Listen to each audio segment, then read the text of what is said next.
The golden retriever catches falling baby. What happens next will melt your heart. The afternoon light filters through sheer curtains, painting everything in shades of honey and cream. The bedroom is calm, warm, serene, a sanctuary of soft textures and muted tones. A gray sofa sits against the wall, its cushions slightly rumpled. Behind it, a bed dressed in beige linens, pristine and inviting. Plants rest on wooden furniture, their leaves catching the golden glow. But none of that matters right now. What matters is happening on the floor, on a plush cream-colored rug that looks like clouds pulled down from the sky. A toddler, barely more than a year old, lies sprawled across the back of a golden retriever. The child's small body is draped over the dog like a living blanket, one arm stretched upward in complete trust, the other tucked beneath.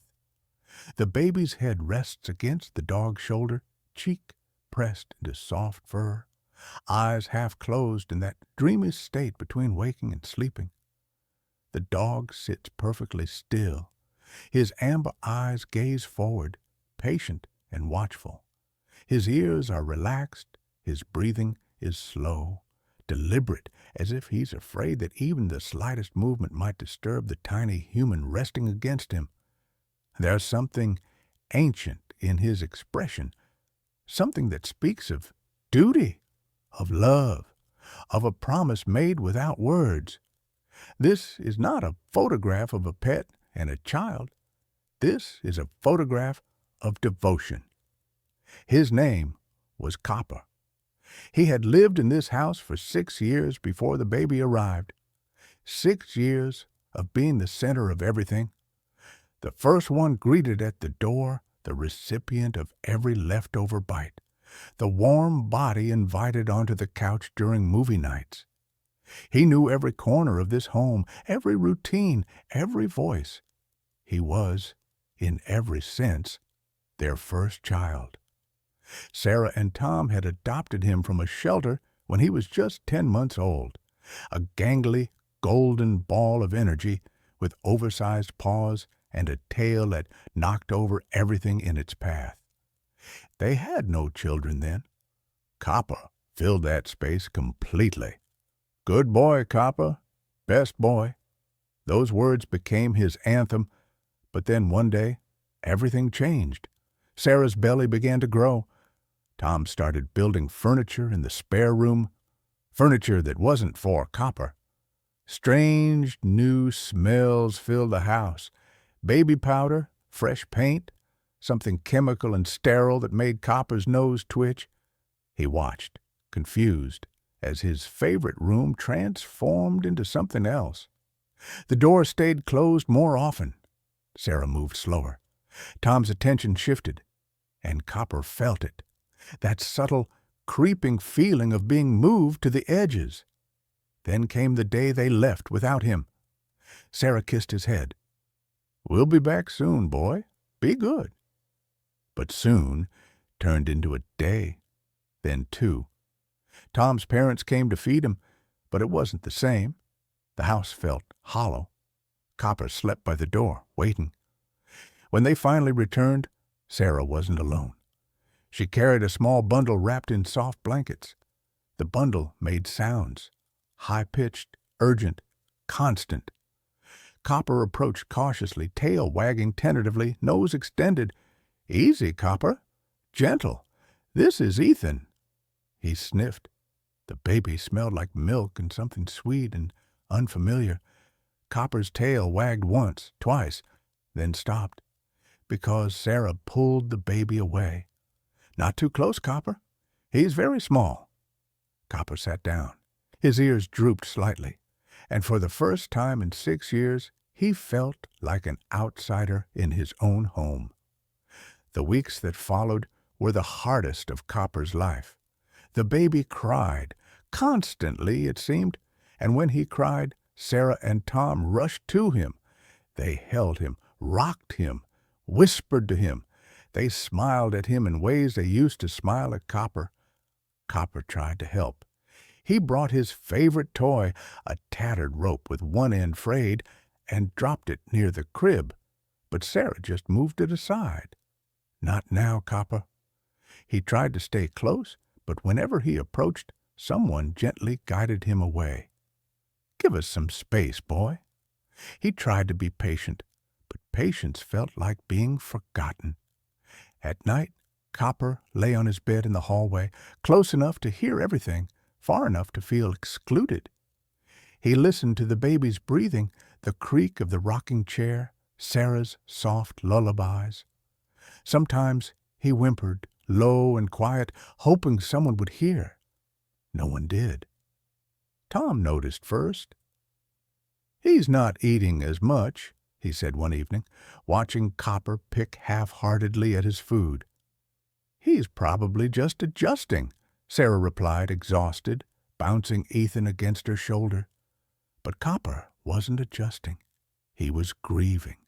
He grieved the loss of his place on the couch, now occupied by nursing pillows and burp cloths. He grieved the loss of morning walks, postponed indefinitely because someone was always too tired. He grieved the loss of being needed. He began sleeping farther away, first the hallway, then the living room, then near the front door, as if considering whether he even belonged here anymore.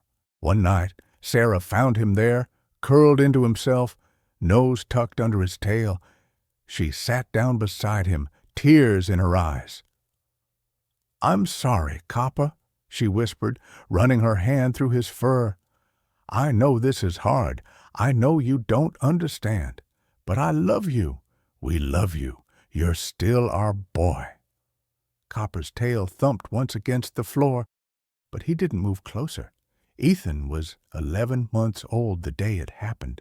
He had just started crawling, clumsy, determined, unstoppable. He couldn't quite walk yet, but he could pull himself up on furniture, wobbling on chubby legs that didn't always cooperate. That morning, Sarah had placed him on the bed while she folded laundry nearby. The bed was low, but not low enough to be safe. She kept one eye on him, but Ethan was fast. Copper was lying near the door, watching, as he always did, present but separate. Then Ethan giggled, that bright, bubbling laugh that babies make when they discover something new. He had grabbed a pillow and was pulling himself upward, using it for balance. Sarah smiled, distracted by a onesie she was folding. Ethan took one wobbly step along the edge of the bed, then another, then his foot slipped. Time fractured. Sarah turned, her mouth opening in a scream that hadn't yet found sound. Her hands reached out, but she was too far, too slow. Ethan tumbled forward, arms flailing, heading straight toward the hardwood floor, but Copper was already moving. He didn't think, didn't hesitate. Instinct older than memory took over. He launched himself across the room faster than Sarah had seen him move in years, and slid beneath the falling baby. Ethan landed, not on the hard floor, but on Copper's broad, soft muzzle. The impact was gentle. Ethan's weight pressed Copper's head down, but the dog held firm, cushioning the fall completely. Ethan blinked, surprised, then looked down at the furry face beneath him, and laughed, that bright, bubbling laugh. Sarah collapsed to her knees, hands shaking, tears streaming. "Oh, my God! Oh, my God! Copper!" She pulled Ethan into her arms, checking him frantically. Not a scratch, not a bruise, nothing. Tom came running from the other room. "What happened?" Sarah couldn't speak. She just pointed at Copper. The dog stood slowly, shaking himself off. His tail wagged, tentatively at first, then faster. He looked at Sarah, then at Ethan, then back at Sarah, and something in his eyes said, "Is he okay? Did I do it right?" Sarah set Ethan down gently, then threw her arms around Copper's neck. "You saved him," She sobbed into his fur. "You beautiful, wonderful boy, you saved him." Tom knelt beside them, one hand on Copper's head, the other on Ethan's back. "I'm sorry," Tom whispered. "We've been so focused on the baby, we forgot. You're family, too. You've always been family." Copper's tail wagged harder, and for the first time in months he felt it again, that warm, certain knowledge that he belonged. From that day forward, Copper never left Ethan's side. He slept beside the crib every night, his breathing syncing with the baby's. He followed Ethan from room to room, a silent shadow with golden fur. When Ethan pulled himself up on furniture, Copper positioned himself beneath, ready to catch him if he fell. When Ethan cried, Copper nuzzled his hand. When Ethan laughed, Copper's tail wagged. And when Ethan finally took his first real steps, wobbly and uncertain, he reached out and grabbed Copper's fur for balance. Copper stood perfectly still, letting the tiny hands pull and grip, his eyes soft with patience. Sarah and Tom watched, tears in their eyes, as their son and their dog moved together across the living room, one learning to walk, the other teaching him that he'd never walk alone. Months passed, then years. Ethan grew, and Copper grew older. His muzzle turned gray, his steps became slower, but his devotion never wavered. Every morning, Ethan would find Copper waiting by his bedroom door. Every night, Copper would curl up beside Ethan's bed. And on the days when Ethan was sick or sad or scared, Copper would rest his head on the small boy's lap and stay there, silent and steady, until everything felt okay again. The photograph was taken on an ordinary afternoon. Ethan had been running around the house, playing with his toy cars, full of endless energy. Then, suddenly, he grew quiet. He crawled over to where Copper was lying on the rug, climbed onto the dog's back, and simply stayed there. Sarah grabbed her phone, not wanting to disturb them. Through the lens, she saw it, the whole story captured in a single frame, the way Ethan's body completely relaxed against Copper's, the way Copper's eyes remained open, watchful, even in this moment of rest, the way the light fell across them both, soft and golden. She took the picture. Then she sat down on the floor beside them, her hand resting on Copper's side, and whispered, "Thank you for never giving up on us. Thank you for loving him the way you do. Thank you for being exactly who you are." Copper's tail thumped softly against the rug. Ethan stirred slightly, murmured something in his sleep, then settled deeper into the fur. And in that quiet, sacred moment, Sarah understood something profound. Love isn't about being the center of attention. It's about being the foundation, steady, strong, silent, so that others can grow and thrive and become who they're meant to be. Copper had never stopped being their first child. He had simply become something more, a guardian, a protector, a living reminder that the greatest love asks for nothing in return. Years later, when Ethan was old enough to understand, Sarah showed him that photograph. "Who's that?" she asked, pointing to the golden dog. "That's Copper," Ethan said, his voice thick with memory. "Do you remember him?" "Every day." Sarah smiled through tears.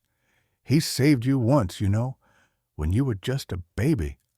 "I know," Ethan said softly. "Mom, you've told me 100 times. And I'll tell you 100 more." She hugged him close. "Because some lessons are worth repeating, some love is worth remembering, and some heroes don't wear capes. They wear fur and 4 legs and the biggest hearts you'll ever know." Ethan looked at the photograph again, at the baby version of himself, draped across the dog who had loved him unconditionally, who had protected him without hesitation, who had taught him what it means to be loyal, patient, and kind. "I miss him," Ethan whispered. "Me too," Sarah said. "But you know what? He's still with us. Every time you're kind to someone who needs it, every time you protect someone who can't protect themselves, every time you love without expecting anything back, that's copper. That's his legacy living through you." Ethan nodded, wiping his eyes. And somewhere, in memory, in spirit, in the eternal space where love never dies, a golden retriever wagged his tail, knowing his work was done, knowing he had been, and always would be, the guardian who never slept. Because some bonds aren't born from words, they're born from one gesture, one rescue, one love that asks for nothing in return. If this story touched your heart, please share it with someone who needs to hear it today. And if you have a four-legged guardian in your life, give them an extra hug tonight. They're protecting you in ways you may never fully know. Subscribe for more stories that celebrate the quiet heroes among us, the ones with paws, the ones with hearts too big for words. Let's honor them together.